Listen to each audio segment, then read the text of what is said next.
días. Como ha dicho Will, es el primer domingo en algo más de un año y medio que podemos estar todos, así que es en algo más de un año y medio que llevamos con este tema de la pandemia. No había estado la iglesia tan llena y, y me toca compartir a mí. No sé si es casualidad o es una encerrona, pero bueno. Bueno, espero que tengáis paciencia y si luego hay alguna reclamación, la idea ha sido de Will, así que lo buscáis a él. Bueno, vamos a estar compartiendo la escritura hoy a partir de Hechos, capítulo 1, versículos del 1 al 11. Y aunque sea un texto largo para lo que estamos acostumbrados, espero que poder hacerlo, no tardar mucho, vaya. Dice así: en el primer tratado, oh Teófilo, hablé acerca de todas las cosas que Jesús comenzó a hacer y a enseñar, hasta el día en que fue recibido arriba, después de haber dado mandamientos por el Espíritu Santo a los apóstoles que había escogido, a quienes también, después de haber padecido, se presentó vivo con muchas pruebas indubitables, apareciéndoseles durante 40 días y hablándoles acerca del reino de Dios. Y estando juntos les mandó que no se fueran de Jerusalén, sino que esperasen la promesa del Padre, la cual les dijo: oísteis de mí. Porque Juan ciertamente bautizó con agua, mas vosotros seréis bautizados con el Espíritu Santo dentro de no muchos días.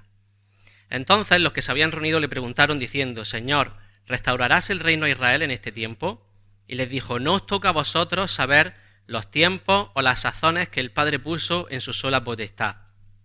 Pero recibiréis poder cuando haya venido sobre vosotros el Espíritu Santo, y me seréis testigos en Jerusalén, en toda Judea, en Samaria, y hasta lo último de la tierra.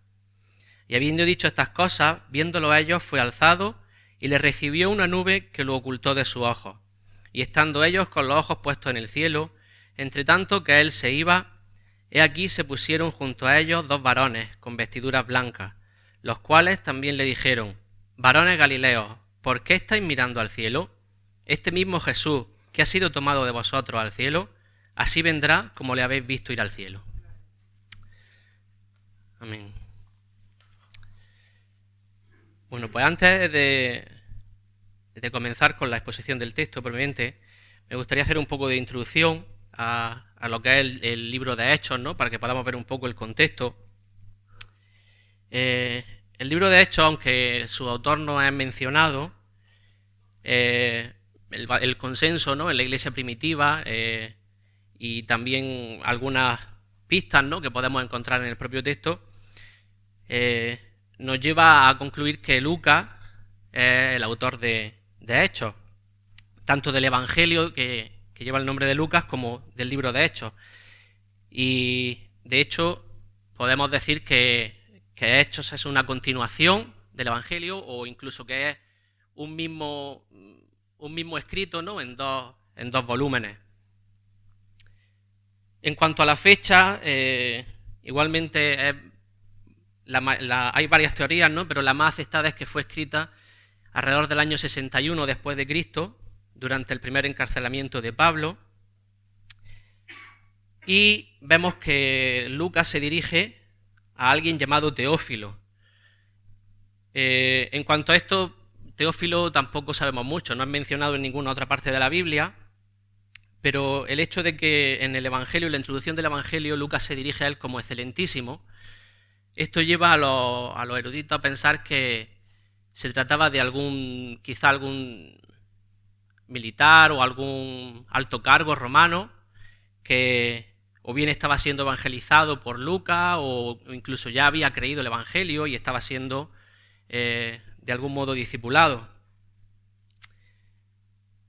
En cuanto al propósito de Lucas, al escribir, lo declara en los primeros 4 versículos del Evangelio, Lucas 1, del 1 al 4, y dice así: puesto que ya muchos han tratado de poner en orden la historia de las cosas que entre nosotros han sido ciertísimas, tal como nos lo enseñaron los que desde el principio lo vieron con sus ojos y fueron ministros de la palabra, me ha parecido también a mí, después de haber investigado con diligencia todas las cosas desde su origen, escribírtelas por orden, oh excelentísimo Teófilo, para que conozcas bien la verdad de las cosas en las cuales has sido instruido. Por lo tanto, vemos claramente que el propósito de Lucas, al escribir el Evangelio y el libro de Hechos, es poner de forma ordenada, exponer tanto el ministerio terrenal de Jesús, el cual encontramos en el Evangelio, como los primeros años de la Iglesia, que es lo que encontramos en Hechos, aproximadamente los primeros 30 años, ¿no?, de la Iglesia.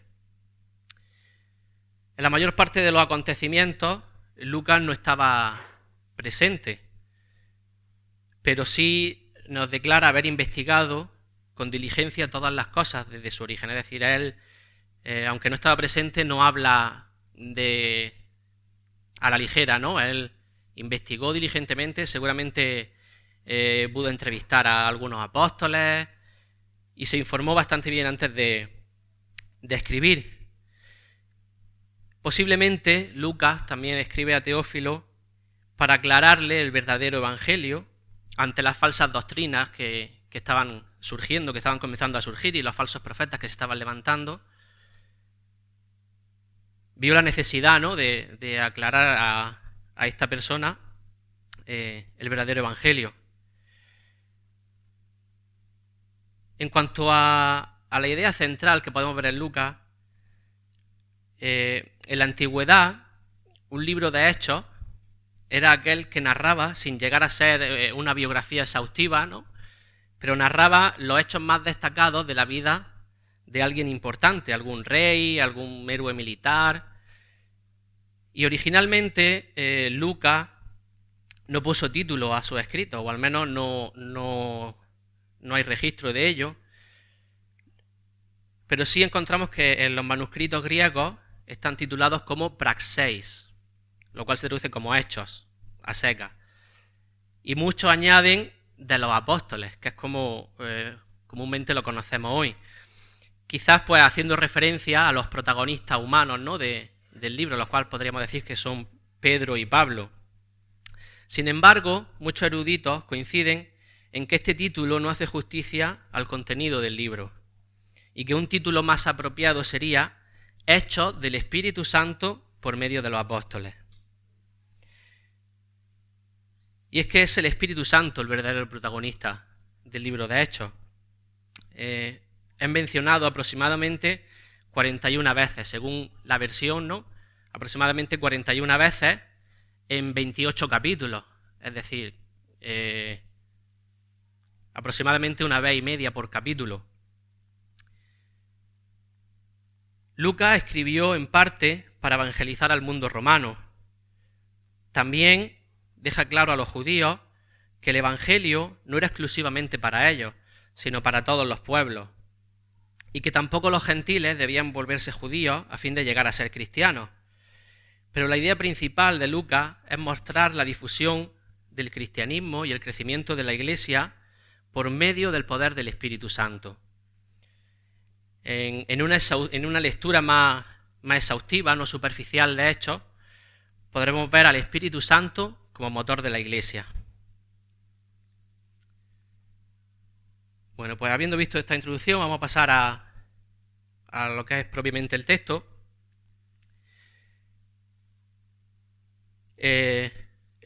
Nuestro texto comienza con una especie de resumen, ¿no?, que hace Lucas del Evangelio, ¿no?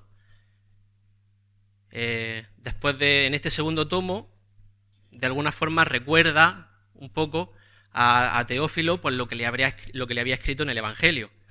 Y dice así: en el primer tratado, oh Teófilo, hablé acerca de todas las cosas que Jesús comenzó a hacer y a enseñar, hasta el día en que fue recibido arriba, después de haber dado mandamientos por el Espíritu Santo a los apóstoles que había escogido, a quienes también, después de haber padecido, se presentó vivo con muchas pruebas indubitables, apareciéndoseles durante 40 días y hablándoles acerca del reino de Dios. Este podría ser un poco, ¿no?, el resumen del Evangelio de Lucas. Lo primero que me llamó la atención en el versículo 1, nos dice 3 verbos referentes a Jesús. Y el primero que encontramos dice que Jesús comenzó. Esto ya no habla de que hubo algo que Jesús empezó, pero que no terminó. Sabemos, claro, que hay una obra que Jesús hizo, la cual concluyó, ¿no? La obra de redención. Esa sabemos que fue llevada a cabo a la perfección, sin dejar nada suelto, ¿no? Que tengamos que hacer. La redención, por tanto, es 100% del Señor. Dice en Juan 17:4, yo te he glorificado en la tierra, he acabado la obra que me diste que hiciese. Y en el 19:30, Jesús dice también en la cruz la famosa frase de consumado es, ¿no? Vemos, por lo tanto, que la redención es solo de Jesucristo, es una obra exclusivamente suya, principalmente porque solo Él podía llevarla a cabo.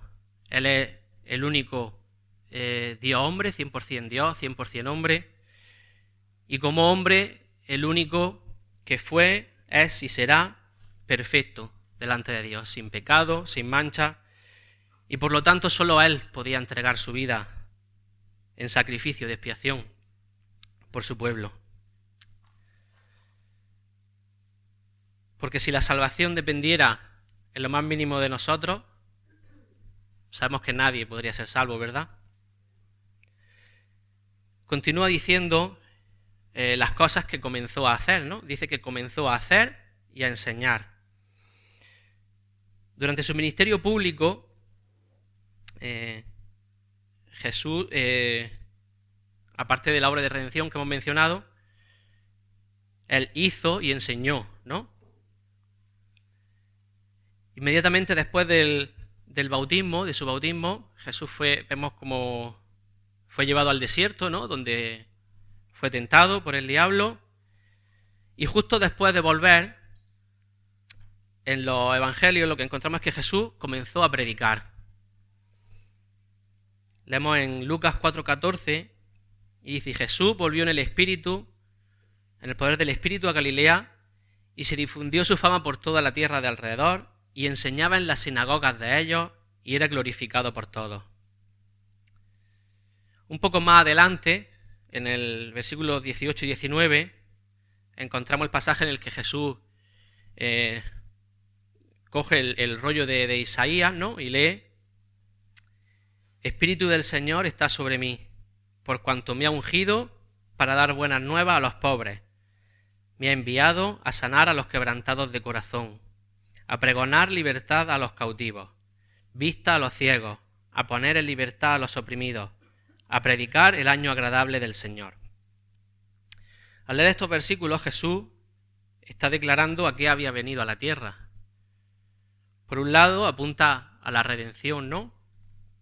Porque estos versículos eran una profecía, eran proféticos sobre el Mesías, ¿no?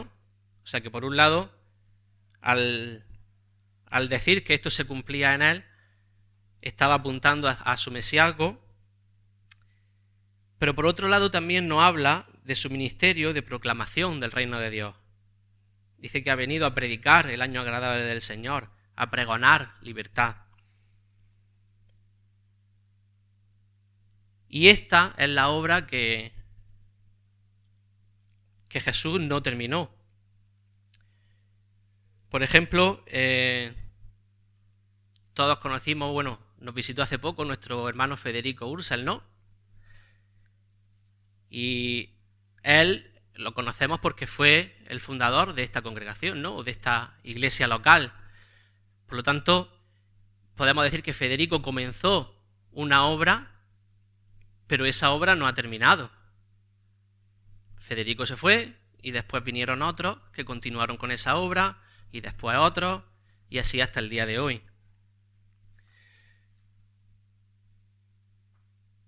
Jesús hizo y enseñó, es decir, que una parte de su ministerio fueron hechos, porque hizo cosas, y otra parte fue con la palabra, enseñó. Jesús durante su ministerio público hizo gran cantidad de señales en forma de milagros, de los cuales, como bien nos habló Will hace una semana, solo fueron registrados una parte, como vemos en Juan 21-25, que dice que hay también otras muchas cosas que hizo Jesús, las cuales si se escribieran una por una, pienso que ni aun en el mundo cabrían los libros que se habrían de escribir. Jesús con sus milagros ayudó a personas, ¿no? Vemos que sanaba enfermos, ayudó a personas que no tenían esperanza, ¿no?, en el mundo. Incluso sacó a personas de la muerte. Pero todas esas señales y milagros no tenían como único fin el ayudar a esas personas, sino que tenían un propósito superior, como vemos en Juan 20:31. Dice, pero estas se han escrito para que creáis que Jesús es el Cristo, el Hijo de Dios, y para que creyendo tengáis vida en su nombre. Las obras de Jesús iban encaminadas a mostrar al mundo quién era Él. El objetivo era que todos entendieran que Él era el Cristo, el Mesías prometido. Como Jesús mismo declara, todas estas cosas eran para que la Escritura fuese cumplida en Él, para que todos al ver estas cosas entendieran que Él era el Hijo de Dios y vieran su gloria, y que creyendo pues tuvieran vida en Él. Los hechos de Jesús van de la mano con sus enseñanzas. Dan testimonio de quién es Él y la veracidad y de la veracidad de su predicación. ¿Qué podemos, por lo tanto, decir de la enseñanza de Jesús? Pues, para resumirla, yo personalmente he escogido 3 versículos que podríamos decir que resumen un poco, ¿no?, cuál era su predicación. En Marcos 1:15 dice, el tiempo se ha cumplido y el reino de Dios se ha acercado. Arrepentíos y creer en el Evangelio. Juan 3:16, seguro que alguien puede recitarlo de memoria. Porque de tal manera amó Dios al mundo, que ha dado a su Hijo unigénito para que todo aquel que en Él cree no se pierda, mas tenga vida eterna. Y también Juan 14:6, que ya lo mencionó el pastor el domingo pasado. Yo soy el camino y la verdad y la vida. Nadie viene al Padre sino por mí. Hasta ese momento en el que vino Jesús por primera vez, existía una barrera entre Dios y los hombres, que era nuestro pecado. No sé si podemos imaginar, por ejemplo, el trabalenguas, ¿no?, este que dice, el cielo está enladrillado. Si alguna vez lo habéis imaginado, podríamos decir que era algo así, ¿no? Había una barrera, una pared que separaba a la luz de Dios de las tinieblas de la tierra. Y al venir Jesús es como si abriera, ¿no?, un hueco en ese muro por el cual entraba la luz, y de ese modo abrió un camino al Padre. Porque eso es lo que había aquí, tinieblas, ¿no? Romanos 3:23 dice, por cuanto todos pecaron y están destituidos de la gloria de Dios. Pero Jesucristo vino para abrir un camino de acceso al Padre. Y no un camino más, sino el único camino. Él es el camino. Él es el reino de los cielos que se ha acercado. En Jesucristo y solo en Él tenemos acceso al Padre. Esta fue la predicación de Jesús. Este fue su mensaje, predicado con hechos y con palabras, ni más ni menos que el Evangelio. Jesús, como parte de su enseñanza, también dio muchos mandamientos relacionados con la vida cristiana. Mandamientos en cuanto a nuestra relación con Dios y con el prójimo. Si nos pusiéramos a repasar todos los mandamientos que dio Jesús, pues podríamos estar aquí hasta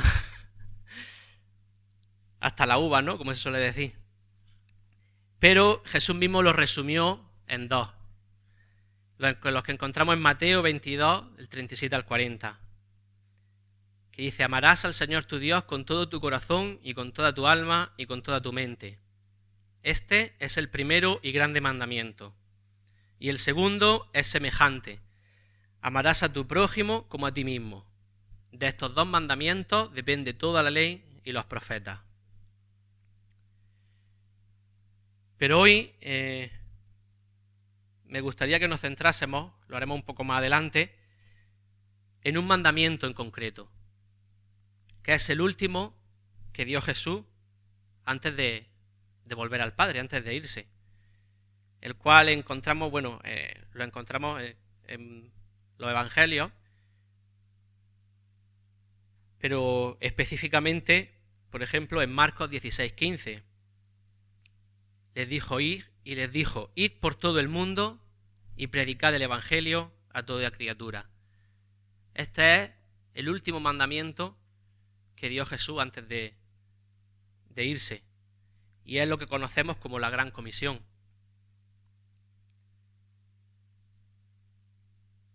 Finalmente, en el versículo 3, encontramos que después de haber padecido, Jesús se presentó vivo, es decir, se manifestó a sus discípulos. Como hemos comentado antes, Jesús acompañó su predicación con muchos hechos y señales. Y podríamos decir que su última señal, ¿no?, como un sello definitivo a su obra, fue el manifestarse resucitado. El Padre le resucitó y, podía haberse mostrado y ya está, haberse ido. Pero sin embargo vemos que nos dice el texto que permaneció con los discípulos durante 40 días, ¿no?, dándoles señales y siguió hablándoles del reino. La resurrección es, por un lado, el sello de aprobación, ¿no?, del Padre a esa obra de redención, a ese sacrificio que hizo Jesús. Por otro lado, también es el cumplimiento de muchas profecías, ¿no?, tanto del Antiguo Testamento como del propio Jesús. Durante su ministerio profetizó varias veces que debía morir y que debía resucitar, tal y como vemos en Lucas 24, del 44 al 45. Y les dijo: estas son las palabras que os hablé estando aún con vosotros, que era necesario que se cumpliese todo lo que está escrito de mí en la ley de Moisés, en los profetas y en los salmos. Lucas no especifica exactamente qué es lo que estuvo Jesús hablándoles, ¿no?, a sus discípulos durante esos 40 días. Pero sí dice en el Evangelio, en el capítulo 24, versículo 45, entonces le abrió el entendimiento para que comprendiesen la Escritura. Probablemente durante esos 40 días Jesús pues estuvo haciendo como un repaso, explicando, ¿no?, cosas que quizás los discípulos todavía no terminaban de entender, fortaleciendo, ¿no?, de alguna forma lo que ya le había enseñado.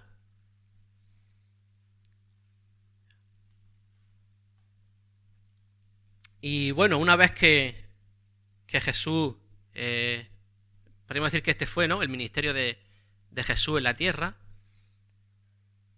y ahora nos encontramos con que este ministerio, esta obra, no fue concluida, sino que debía continuar. En los versículos 4 y 5 encontramos las últimas instrucciones de Jesús a los discípulos sobre lo que debían hacer después de que Él se fuese. Los versículos 4 y 5 y luego más adelante en el 8. Pero vamos a comenzar con el 4 y el 5. Y dice: y estando juntos les mandó que no se fueran de Jerusalén, sino que esperasen la promesa del Padre, la cual les dijo: oísteis de mí, Porque Juan ciertamente bautizó con agua, mas vosotros seréis bautizados con el Espíritu Santo dentro de no muchos días. Jesús le habla a los discípulos de la promesa del Espíritu Santo, y esto no era algo nuevo para ellos, porque ya como el propio Jesús dice, ya le había hablado, ¿no? Oísteis que os dije que esto vendría. Por ejemplo, en Juan 7, 38-39, dice: el que en mí cree, como dice la Escritura, de su interior correrán ríos de agua viva. Esto dijo del Espíritu que habían de recibir los que creyesen en él, pues aún no había venido el Espíritu Santo porque Jesús no había sido aún glorificado. En Juan 14, 16, 17, y yo rogaré al Padre, y os dará otro Consolador, para que esté con vosotros para siempre, el Espíritu de verdad, el cual el mundo no puede recibir porque no le ve ni le conoce, pero vosotros le conocéis porque mora con vosotros y estará en vosotros. Juan 14, 26, mas el Consolador, el Espíritu Santo, a quien el Padre enviará en mi nombre, Él os enseñará todas las cosas y os recordará todo lo que yo os he dicho.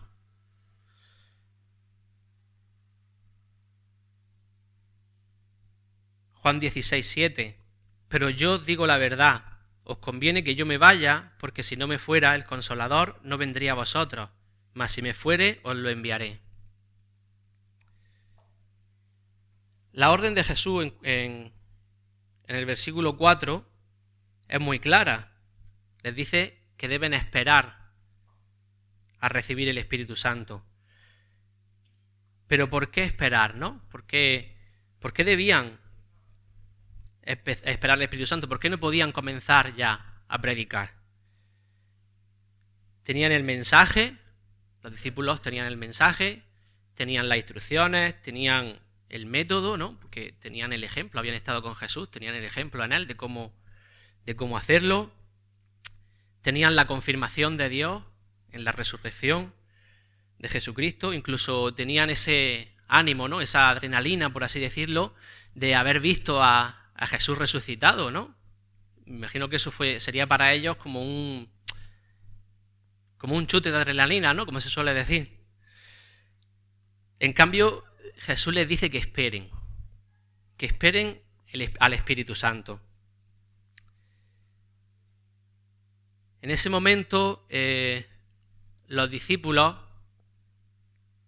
de alguna forma eran como, no sé si alguna vez habéis visto en los documentales y eso, a los cervatillos, por ejemplo, recién nacidos, ¿no?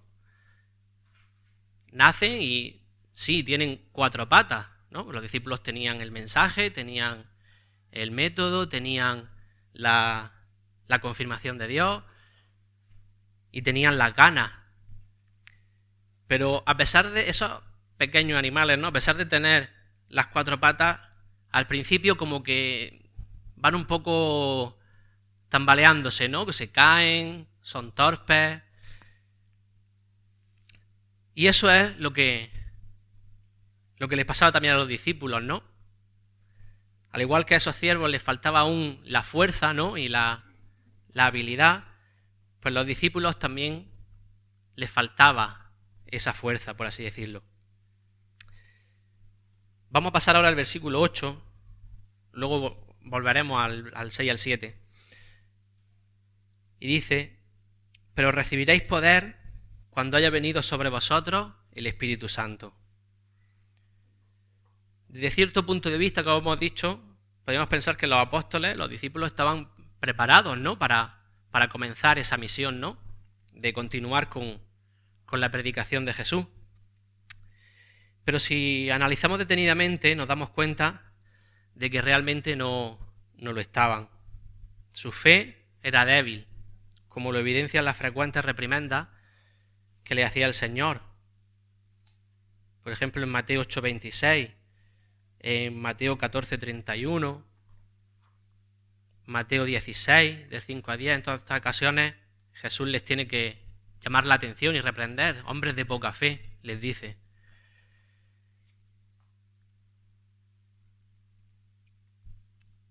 Tampoco actuaron bien durante los acontecimientos traumáticos relacionados con el arresto y la crucifixión de Jesús. Vemos, por ejemplo, que en el Getsemaní, cuando Jesús les pidió que orasen y velasen, ellos se durmieron. Después, en el momento del arresto, quisieron recurrir a la violencia. Es conocido, ¿no? Es famoso Pedro porque fue el que de algún modo dio el paso adelante, ¿no? Y tomó la espada. Pero vemos en Lucas 22, 49 que dice, viendo los que estaban con él en ese momento, ¿no? En el que iban a arrestarle, dice, viendo los que estaban con él, lo que había de acontecer le dijeron, Señor, ¿heriremos a espada? Es decir, que Pedro cogió la espada, pero todos se lo plantearon. Después vemos que huyeron cuando fue arrestado. Esto también lo es narrado por todos los evangelios. Algunos dicen que Pedro, nos hablan de que Pedro le siguió, otros dicen que fueron 2 discípulos los que le siguieron, pero en general huyeron, ¿no? Después Pedro mismo, vemos cómo negó a Jesús, un pasaje de sobra conocido por todos. Luego, a pesar de que Jesús mismo había predicho su muerte y su resurrección, no creyeron a los primeros informes que les llegaron, ¿no? De que la tumba estaba vacía. Cuando las mujeres fueron a ellos a contarles lo que habían visto, lo que había sucedido, dice que en Lucas 24:11, mas a ellos les parecía locura las palabras de ellas y no las creían. Y Jesús mismo les reprende por eso, ¿no? En Marcos 16:14 vemos que finalmente se apareció a los 11 mismos, estando ellos sentados a la mesa, y les reprochó su incredulidad y dureza de corazón, porque no habían creído los que le habían visto resucitado. Podemos decir, por lo tanto, que los discípulos fracasaron tanto en su testimonio público como en su fe personal y en su lealtad a Cristo. No muy diferentes a nosotros, ¿verdad? Y a esta falta de actitud de los apóstoles, además se suma la gran dificultad de la tarea que tenían por delante. Jesús mismo le advirtió en Mateo 10, versículo 16, le dice, aquí yo envío como ovejas en medio de lobos. Es evidente, por lo tanto, que aquellos hombres, aquellos apóstoles, carecían del poder espiritual necesario para llevar a cabo la misión. Sin el Espíritu Santo eran simples hombres que hubieran actuado en sus propias fuerzas, y sabemos que esto nunca termina bien, ¿verdad? Salmo 127:1. Si Jehová no edificare la casa, en vano trabajan los que la edifican. Los apóstoles, como nosotros hoy, necesitaban el poder del Espíritu Santo actuando a través de ellos. Es el Espíritu Santo el que hace la obra. Los hombres somos herramientas, ¿no?, en sus manos. Incluso Jesús mismo dio ejemplo al comenzar su ministerio público después de haber recibido el Espíritu Santo. Vemos cómo en su bautismo el Espíritu Santo desciende sobre él, y después del pasaje que hemos mencionado antes, en el desierto, ahí es donde comienza su predicación pública. Como también nos dijo Will el domingo pasado, el mérito no es del predicador, sino de la palabra predicada, porque es la palabra de Dios. Y el mismo Espíritu Santo que inspiró la palabra es el que obra hoy en nosotros y a través de nosotros. Es su poder y es su palabra y es su obra.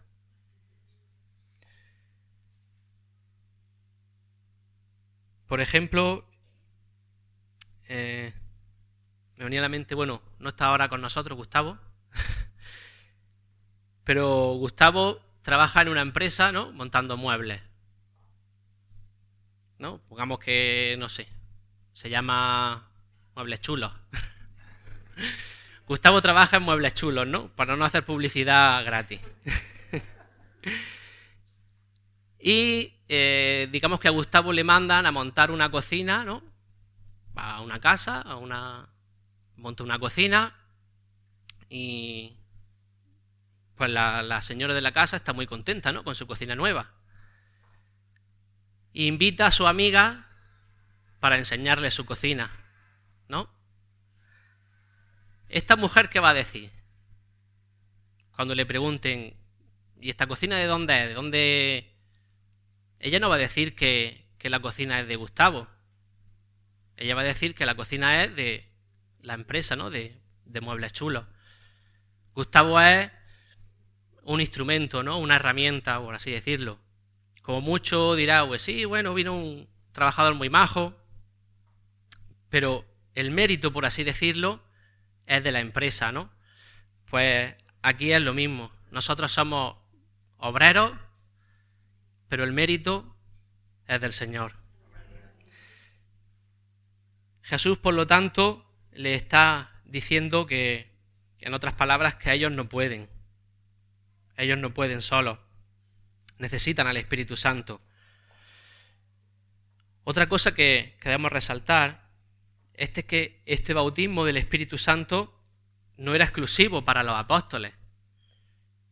Como vemos a lo largo del libro de Hechos, de aquí en adelante, y también hemos visto antes los versículos que hemos leído, lo dijo el propio Jesús, los que creían el Evangelio recibían el Espíritu Santo. Vemos, por ejemplo, en Hechos 8:17, dice, entonces le imponían las manos y recibían el Espíritu Santo. En Hechos 10, 44 y 45, dice, mientras aún hablaba Pedro estas palabras, el Espíritu Santo cayó sobre todos los que oían el discurso. Todos los que oían el discurso. Y los fieles de la circuncisión, que habían venido con Pedro, se quedaron atónitos de que también sobre los gentiles se derramase el don del Espíritu Santo. La llenura del Espíritu Santo es, podríamos decir, el proceso natural en la vida del creyente. Si eres un verdadero creyente, si de verdad has puesto tu fe en Jesús, tendrás el Espíritu Santo en tu vida. Es más, necesitamos el Espíritu Santo para nuestra vida cristiana. Cuando vienen las pruebas, cuando vienen las dificultades, es el Espíritu Santo el que nos sostiene. Él es el Consolador. Vemos, por lo tanto, que los discípulos ya tenían, como hemos dicho, el mensaje, tenían las instrucciones. Y en la segunda parte del versículo 8 encontramos lo que es la misión propiamente dicha, que dice, y me seréis testigos en Jerusalén, en toda Judea, en Samaria y hasta lo último de la tierra.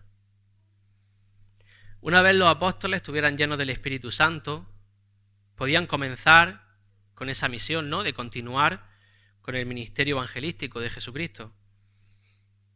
Esto es lo que significa ser testigos del Señor, contar al mundo la verdad que conocemos acerca de Él, dar gloria a Dios a través de la predicación del Evangelio.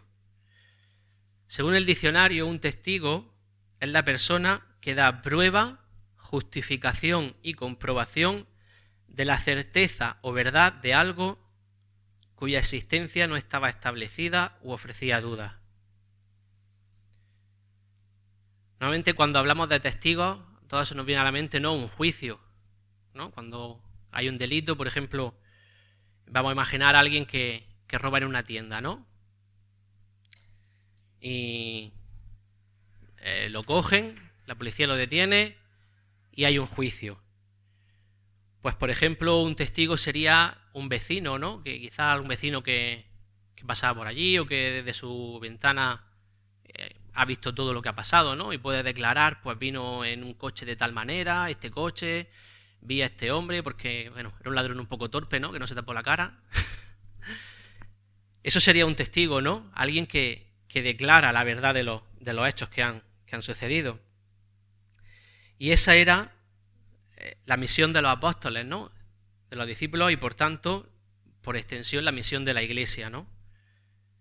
En su nacimiento, predicar el Evangelio a toda criatura, para que se extendiese por la tierra el reino de Dios, ser testigos de Jesucristo. La Iglesia existe, por lo tanto, para que el Evangelio sea predicado. Y podemos pensar, ¿no? Uno podría pensar, bueno, pero los apóstoles, claro, los apóstoles fueron testigos, ¿no? Directos. Ellos estaban presentes, estaban con Jesús, ellos vieron los milagros, escucharon su predicación de viva voz, ¿no? Pero nosotros, 2000 años después, ¿cómo podemos ser testigos nosotros, no? Si hay alguien en el mundo que estuvo allí con 2000 años, pues no sé, pero podemos pensar, ¿no? Que es difícil, ¿no? Pero según el diccionario, si seguimos leyendo, dice que un testigo es la persona que presencia o adquiere directo y verdadero conocimiento de algo. Entonces, vale, nosotros no hemos presenciado todo esto, ¿no? No presenciamos los milagros, no presenciamos la predicación de Jesús, su crucifixión, su resurrección, pero sin embargo, sí hemos adquirido verdadero conocimiento. ¿Cómo? A través del Espíritu Santo. Leemos en Juan 15:26. Lo tengo por aquí. Dice, pero cuando venga el Consolador, a quien yo os enviaré del Padre, el Espíritu de verdad, el cual procede del Padre, Él dará testimonio acerca de mí. El Espíritu Santo en nosotros es el que nos da testimonio acerca de Jesús.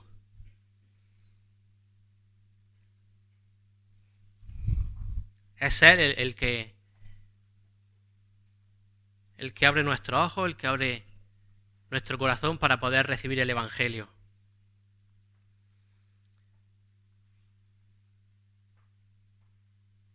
Es cierto también que en la Iglesia encontramos otras cosas, ¿no? Dios trata de diferentes maneras con nuestra vida a través de la Iglesia, especialmente de la Iglesia local, ¿no? De la congregación. Por ejemplo, como hemos comentado esta mañana, tenemos la oportunidad, ¿no? de gozarnos en la alabanza juntos, también tenemos la oportunidad de cumplir con los sacramentos bíblicos, ¿no? Establecidos por Cristo, como hemos hecho esta mañana, ¿no? Tomando la Santa Cena, los bautismos que celebramos hace una semana. Tenemos también la oportunidad, ¿no? De ejercer ese amor fraternal unos con otros, de bendecirnos, exhortarnos unos a otros, darnos consuelo, edificarnos mutuamente. Pero todas estas cosas, aunque resultan de bendición para nosotros, tienen el mismo objetivo, que es dar testimonio de Jesucristo. El bautismo, por ejemplo, es el testimonio público de nuestra fe en Cristo. La Santa Cena, como hemos comentado, Jesús mismo dijo, haced esto en memoria de mí. Estamos recordando a Cristo. Incluso el amor entre hermanos, ¿no? El amor fraternal está mostrando al mundo que somos discípulos de Cristo, como él mismo dijo, Juan 13, 34-35. Un mandamiento nuevo os doy, que os améis unos a otros como yo os he amado, que también os améis unos a otros. En esto conocerán que sois mis discípulos, si tuviereis amor los unos con los otros. Ese amor que tanto nos bendice está apuntando a Cristo. La Iglesia, por lo tanto, en general, apunta, ¿no? Nos señala a Cristo y al Evangelio, tanto en su predicación como en su obra. me refiero a la predicación de la Iglesia como en la obra, ¿no?, de la Iglesia. Esta es una misión, por tanto, que debemos llevar a cabo tanto a nivel colectivo como a nivel personal. Es una misión para la Iglesia a nivel internacional, a nivel local y para cada hijo de Dios individualmente. Y para ello, para llevar a cabo esta misión, tenemos ni más ni menos que el ejemplo de Jesucristo, predicando el Evangelio con palabras y con obras. Nuestras palabras y nuestros hechos, igual que en Jesús, deben ir de la mano para poder reflejar a Cristo. De nada sirve que yo predique el Evangelio y que luego me vean haciendo cualquier barbaridad, o al revés, que yo sea aparentemente muy santo, ¿no?, como muchas veces pasa. Incluso yo mismo he pensado esto a veces, de decir, no, yo es que predico con el ejemplo. Pero si ese ejemplo no va acompañado de una palabra, ¿quién va a saber que es Cristo el que produce eso en ti, que es el Espíritu Santo obrando en ti?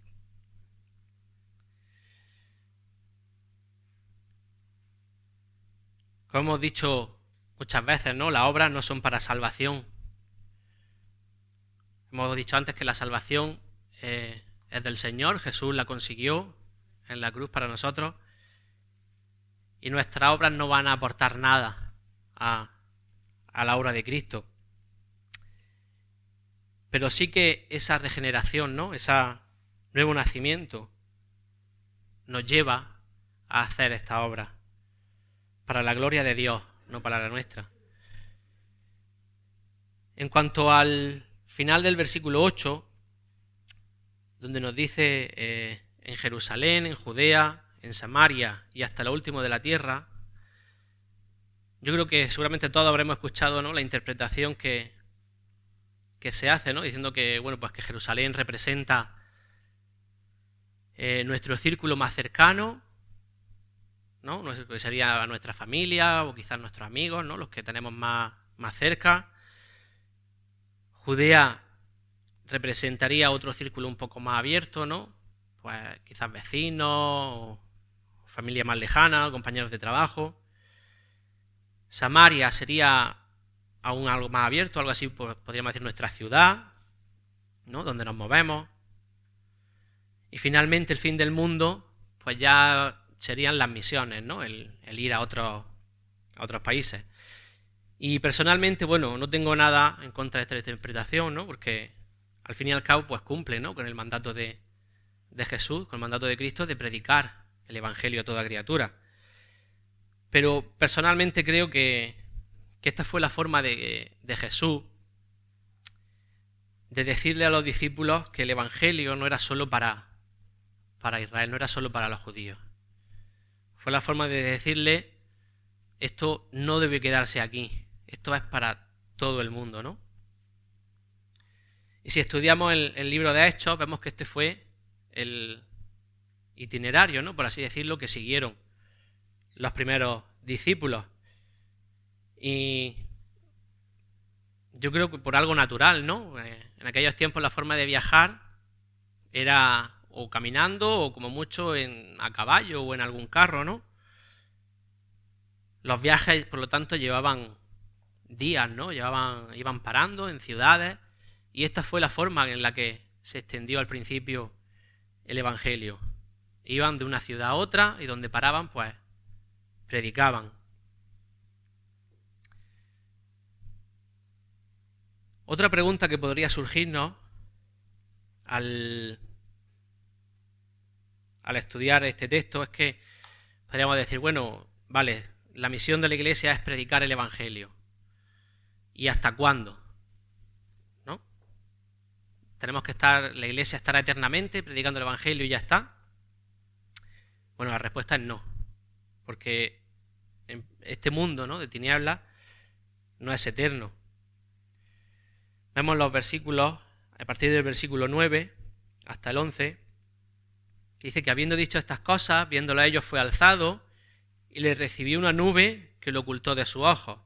y estando ellos con los ojos puestos en el cielo, entre tanto que él se iba, he aquí se pusieron junto a ellos 2 varones con vestiduras blancas, los cuales también les dijeron: varones Galileos, ¿por qué estáis mirando al cielo? Este mismo Jesús, que ha sido tomado de vosotros al cielo, así vendrá como le habéis visto ir al cielo. Jesús mismo anunció que él volvería otra vez. En Juan 16:16, por ejemplo, dice: todavía un poco y no me veréis, y de nuevo un poco y me veréis, porque yo voy al Padre.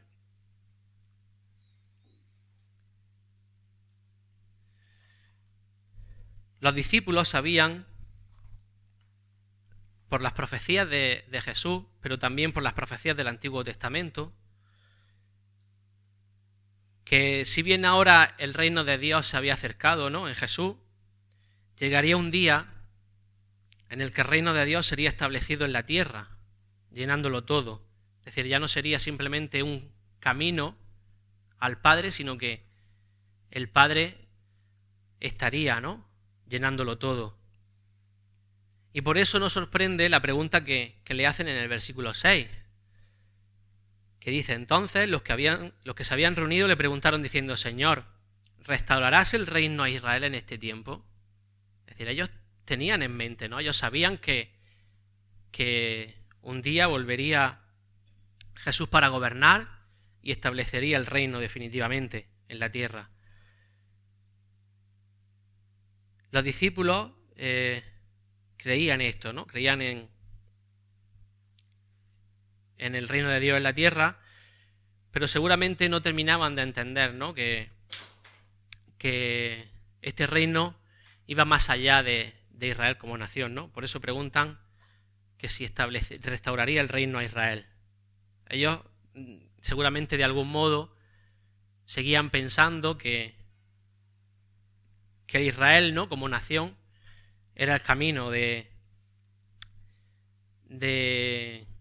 Dios, ¿no? Era la forma que tendría Dios de establecer su reino en la tierra. Por eso también creo que Jesús les dice estas palabras, ¿no?, de en Judea, en Samaria y hasta lo último de la tierra, ¿no?, como para dejarles claro de que no era una cuestión de Israel, sino que iba más allá. Pero vemos que Jesús, en el versículo 7, les dice: no os toca a vosotros saber los tiempos o las sazones que el Padre puso en su sola potestad. Es decir, no tenían que preocuparse por eso, ¿no? Tenían que centrarse en la predicación del Evangelio, en continuar con ese ministerio. Predicamos y vivimos, por tanto, con la esperanza y la certeza de que Cristo volverá para establecer su reino definitivamente. Y vivimos con gozo, ¿no?, al saber que nuestro nombre está escrito en el libro de la vida. Tenemos, por así decirlo, un DNI, ¿no?, del reino de los cielos, donde nos dice que estamos ahí. Pero si aún no has creído el Evangelio, si no te has arrepentido de tu pecado y no has puesto tu fe en Jesucristo como tu Salvador, siento decirte que tu nombre no está escrito en el libro de la vida. Y por lo tanto no tendrás acceso a la gloria del Señor en ese día. Pero a la vez hay una buena noticia, y es que la predicación de Jesús sigue vigente hoy. Jesús dijo: el reino de los cielos se ha acercado, arrepentíos y creed en el Evangelio. Esto sigue vigente hoy. Venid a Él mientras está cerca. El camino al Padre sigue abierto y el censo no está cerrado. Dios sigue añadiendo cada día alma a la Iglesia.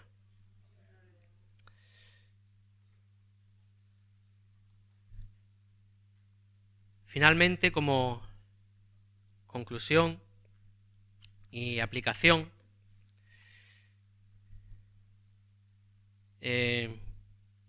Os diré que, claro, todo esto no es algo que yo personalmente, por ejemplo, tenga superado, ¿no? Por así decirlo, tenga dominado.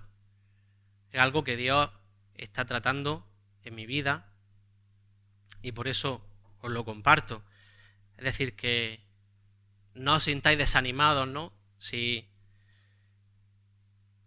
encontráis dificultad en esto, porque yo mismo también encuentro dificultad, ¿no? Una vez que tenemos clara, ¿no?, la misión, la pregunta que podríamos hacernos es ¿cómo llevarla a cabo? Porque sí, bueno, tenemos el ejemplo de Jesús, pero claro, estamos en otro tiempo. Tampoco tenemos, ¿no?, esa capacidad de Jesús de hacer milagros. Todos tenemos diferentes dones. Y es cierto que, bueno, hay hermanos que tienen lo que podríamos decir el don de evangelismo, ¿no? Y les resulta, pues, más o menos fácil predicar el evangelio con cualquiera. A mí, por ejemplo, cuando Pablo comparte en el grupo de hombres, en el grupo de WhatsApp, que comparte cuando me he encontrado con no sé quién en la calle y le he predicado el evangelio. Y he empezado a trabajar no sé dónde y ya le he predicado el evangelio a todos. Y yo digo, pero... y a mí me cuesta a lo mejor meses, años, tener la confianza, ¿no?, de llegar a alguien y predicarle el evangelio. Digo, madre mía, ¿cómo... qué don, ¿no?, de evangelismo tiene este hermano. Y claro, pero pensamos que a veces nos excusamos, ¿no? Bueno, es que mi carácter, es que yo soy tímido, es que yo no tengo, ¿no?, ese don de evangelismo. Pero esto no debe ser una excusa, ¿no?, para escaquearnos, ¿no?, de esta tarea. Como hemos visto, la obra es del Señor, no es nuestra. Es el Espíritu Santo el que habla a través de nosotros. Debemos, por lo tanto, estar llenos del Espíritu Santo y confiar en Él. Pensando, por ejemplo, en cosas prácticas, ¿no? Antes dijimos que esta era una tarea para la Iglesia a nivel global, a nivel local, para la Iglesia local, y también a nivel de cada creyente. A nivel global, por ejemplo, pues quizás sería más difícil, ¿no?, para la mayoría poder hacer algo, ¿no?, porque estamos limitados, ¿no?, a un espacio, a un tiempo. Pero hoy en día tenemos a nuestro alcance medios que hace años eran inimaginables. Por ejemplo, Internet, las redes sociales, hace solo unos años era algo que sonaba a ciencia ficción, ¿no? Y en cambio hoy vemos como prácticamente forman parte del día a día, ¿no?, de millones de personas. Es algo que está ya implantado. Y es cierto, ¿no?, que hay peligros, pero si usándolas con sabiduría, ¿no?, y con temor del Señor, pueden ser una buena herramienta, ¿no?, para la extensión de su reino. Tenemos el ejemplo en Will, ¿no?, cómo Dios lo usa a través de diferentes plataformas, de YouTube, de Facebook, y para la proclamación de su palabra. A nivel local, a nivel congregacional, ¿qué podríamos hacer? Pues, por ejemplo, dar centralidad en el culto a la predicación de la palabra. Predicar desde el principio de sola escritura, sin olvidar la centralidad del Evangelio en toda la Biblia. Predicar pensando en Cristo, en el Evangelio. Para esto ayuda, ¿no?, como lo que hacemos, ¿no?, la predicación expositiva y secuencial de la palabra. Esto nos ayuda, ¿no?, porque es lo que hablamos, el Evangelio al final es el hilo conductor, ¿no?, de toda la Escritura, y predicando de esta forma, pues al final brota por sí mismo. También, por ejemplo, establecer algún ministerio de evangelización, ¿no? Como se está comenzando. Y que conste que no sabía que se estaba haciendo.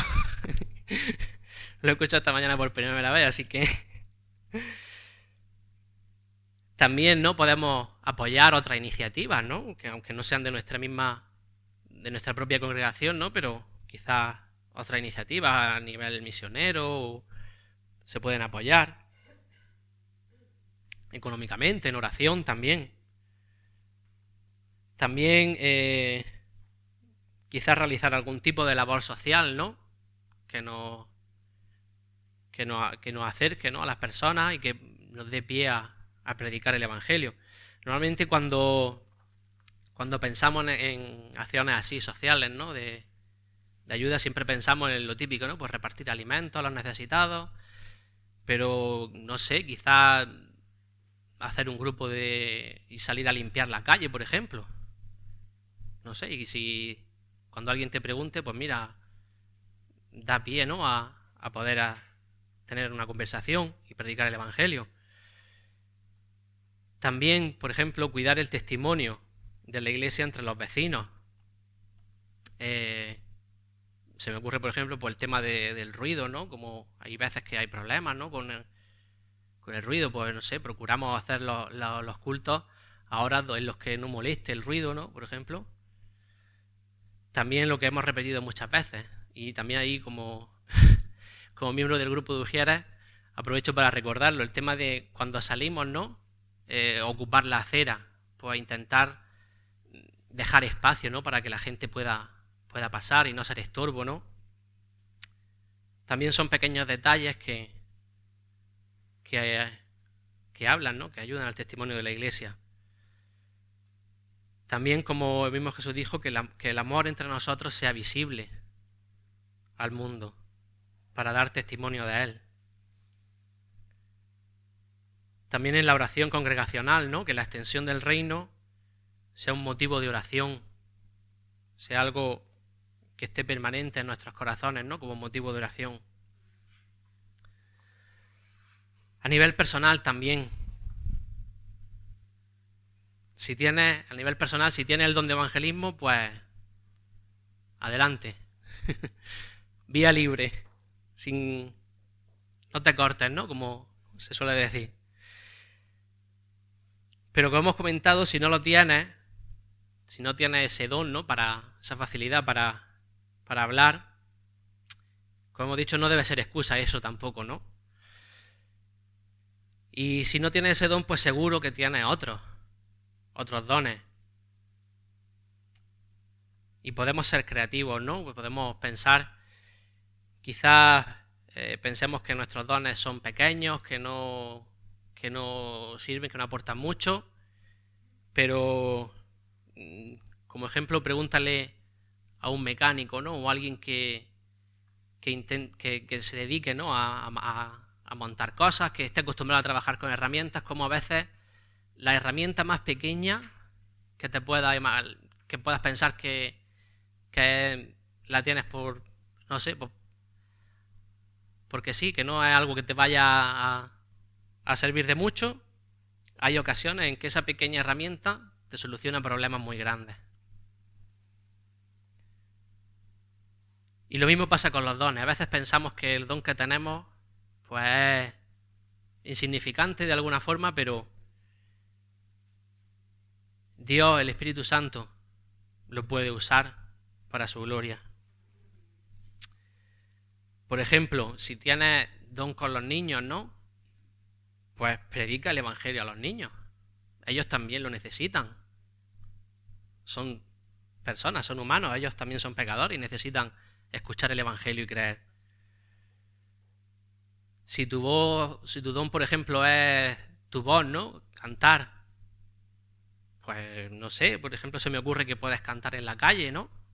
Igual que muchos salen a cantar y ponen el sombrerito, ¿no? Para que le echen unas monedas. Pues en vez de poner el sombrerito, pues puedes poner algo, ¿no? Que la gente, algún folleto o algo que la gente pueda llevarse. Son cosas que llaman la atención y que al final, pues la gente se acerca y puede ser una forma, no sé. Por dar ideas, ¿eh? Si tu don, por ejemplo, es el servicio a los demás, ¿no? El ayudar, estar siempre dispuesto a ayudar, pues seguro que hay mucha gente, ¿no? En la sociedad cerca de ti a la que pueda ayudar de muchas maneras. No sé, quizá lo típico, ¿no? Alguien puede ayudar a alguien, ¿no? Algún anciano a llevar las bolsas de la compra y aprovechar el camino para predicarle. O si sabes, no sé, de algún vecino, quizá alguna persona mayor que necesita ayuda con la limpieza de la casa, pues quizás puedas echarle una mano y aprovechar ese tiempo, ¿no? Para hablarle, ¿no? Del reino de Dios, de Jesús. También con la oración, ¿no? En nuestra oración, no solo en la oración congregacional, sino en nuestra oración privada, ¿no? Tener presente la extensión del reino, orar por los predicadores en el púlpito, por los hermanos que salen a evangelizar, por otros ministerios, por las personas también que sabemos que están siendo evangelizadas. Muchas veces lo compartimos, ¿no? Por el grupo por los WhatsApp, ¿no? O entre hermanos de más confianza, pues le estoy hablando a mi compañero, os pido oración. Pues estas cosas también tenerlas presentes. En la medida de lo posible, pues también podemos apoyar económicamente, ¿no? A otros ministerios o incluso al propio ministerio de la Iglesia, con la compra de folletos o de otro material. También hemos hablado antes que las obras, ¿no? También son una forma de dar testimonio. Pues cuida tu testimonio personal. Que tus palabras, ¿no? Y tus hechos, tu forma de obrar, vayan de la mano, ¿no? También